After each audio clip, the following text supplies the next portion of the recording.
মধুরার ছন্দে প্রভু যিশুর বন্দনার মধ্য দিয়ে শুরু হয় ক্রিসমাস ইভের বিশেষ প্রার্থনা। এরপর প্রভুর মঙ্গল সমাচার পাঠ করেন প্রধান পুরোহিত। আমাদের এই দেশ যেন একটা স্থিতিশীলতা শান্তির দেশে পরিণত হয়। ঈশ্বরের শাশ্বত বাণী অন্তরে ধারণ করে রাজধানীর তেজগাঁও চার্চে ক্রিসমাস ইভের বিশেষ প্রার্থনায় অংশ নেন খ্রিস্ট ধর্মাবলম্বীরা। জানালেন নানা আয়োজনে তারা পালন করছেন এবারের বড়দিন। তাদের প্রত্যাশা ঈশ্বর পৃথিবীতে শান্তি ছড়িয়ে দেবেন। প্রতিটা মানুষের মধ্যে যে বিভেদ তৈরি হচ্ছে, যে কনফ্লিক্ট হচ্ছে সবার মধ্যে, এই জিনিসটা যাতে থেমে যায়।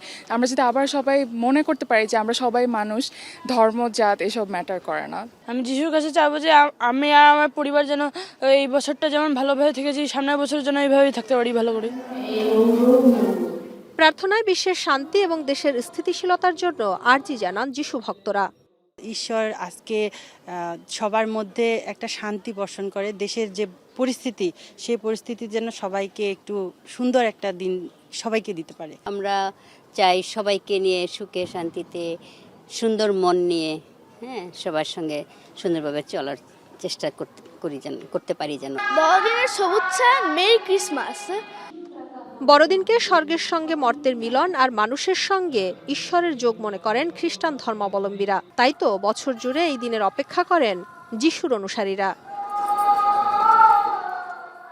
বড়দিনের বিশেষ প্রার্থনায় অংশ নিয়ে খ্রিস্ট ধর্মাবলম্বীরা শপথ নেন প্রেম এবং ভ্রাতৃত্ব ছড়িয়ে দেওয়ার। তারা প্রত্যয় ব্যক্ত করেন হিংসা বিভেদ ভুলে একটি সুন্দর পৃথিবী গড়ার। ক্রিসমাস ইভে বড়দিনের জন্য তারা যে আনুষ্ঠানিকতা শুরু করেন সেটি গিয়ে শেষ হয় বড়দিন সকালে বিশেষ প্রার্থনার মধ্য দিয়ে। তবে এর রেশ থেকে যায় আরও একটি বছর বড়দিন আসা পর্যন্ত।